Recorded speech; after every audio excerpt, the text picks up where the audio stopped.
Қазіргі біздің қарастыратын тақырыбымыз ол артикль. Ағылшын тілінде бізде артикльдің 3 түрі бар. Біреуі indefinite, яғни белгісіз артикль. Белгісіз артикль ол бізде a немесе n. Бір деген мағынаны білдіреді. Бұл артикль ненің алдында тұрады? Яғни ағылшын тіліндегі зат есімнің жекеше түрінде және ол саналатын болуы қажет. Мысалға, қалам. Егер қалам біреу болатын болса, міндетті түрде алдына артикль қоямыз. Оның біреу екенін көрсету үшін. Мысалға, қалам a pen, кітап a book. Яғни автоматом сіз осы артикльді қойып үйренуіңіз қажет.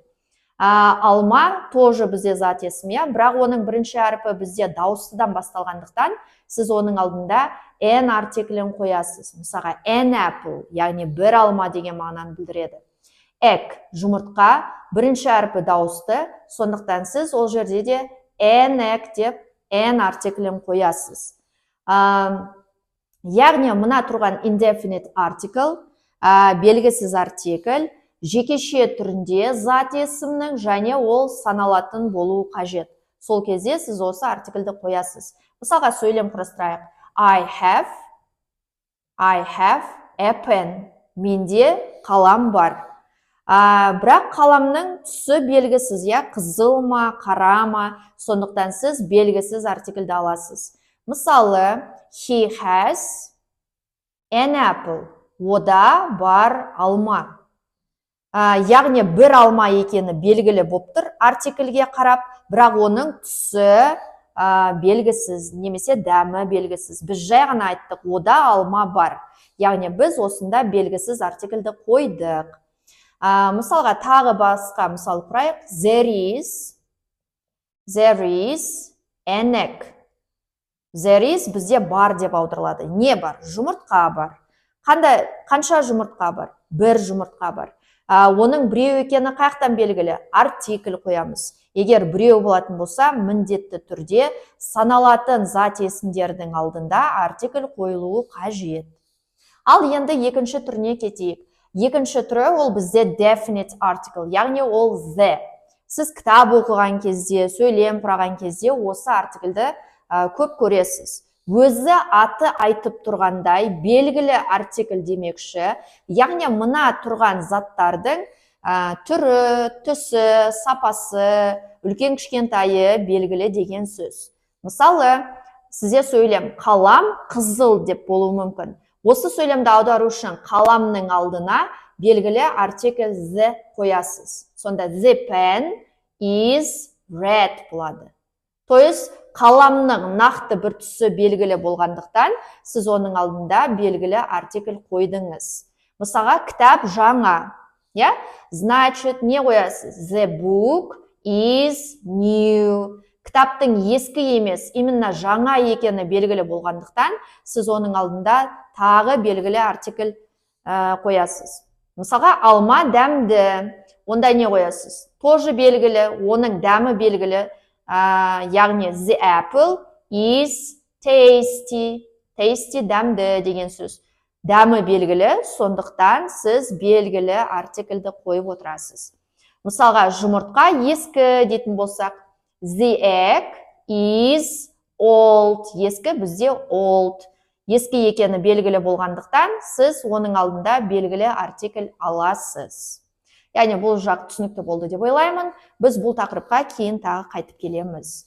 Ал енді артикльдің үшінші түрі ол zero article, яғни артикль қойылмайтын жағдайлар бар. Соның бірнешеуін қарастырайық.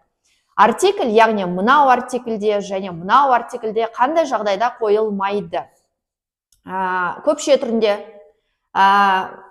the артиклін пока алмай тұра тұрайық, an артикліне қатысты айтайық. an артиклі қойылмайды зат есімнің көпше түрінде. Мысалға, қалам емес, қаламдар көп қой. Сондықтан сіз оның алдында a деп артикль қоя алмайсыз. Себебі a деген сөз ол бізде бір деген мағынаны білдіреді. Бізде қаламдар көпше түрінде тұр.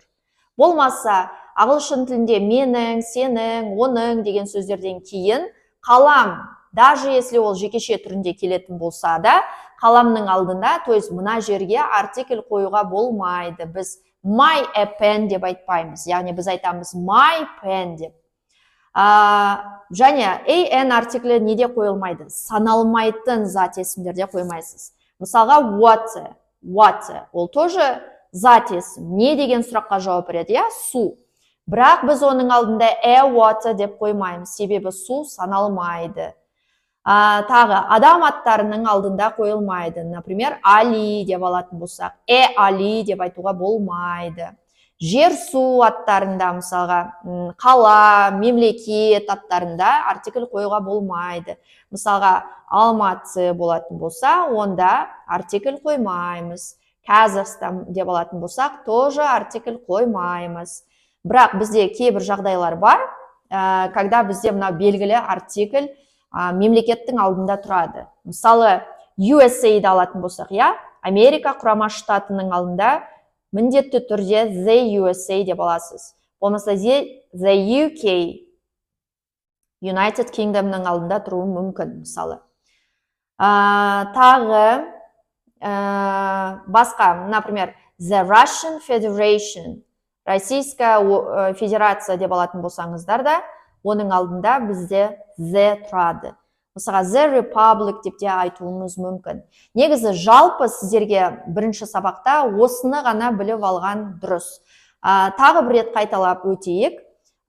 Белгісіз артикль an қойылады жекеше түрінде, зат есімнің саналатын түрінде. Белгілі артикль қойылады, когда бізде зат есімнің түрі, түсі, сапасы белгілі болған жағдайда. Ал нулевой артикль бізде қойылмайды, an артиклі мысалға қойылмайды зат есімнің көпше түрінде. Менің, сенің, оның, Алинаның, Дамирдің деп айтқан кезде, одан кейінгі сөздердің алдында қоймайсыздар. Зат есімнің саналмайтын түрінде, адам аттарының алдында, қала, мемлекет аттарының алдында, за исключением мынандай мемлекеттер. Бүгінге осы. See you next lesson. See ya.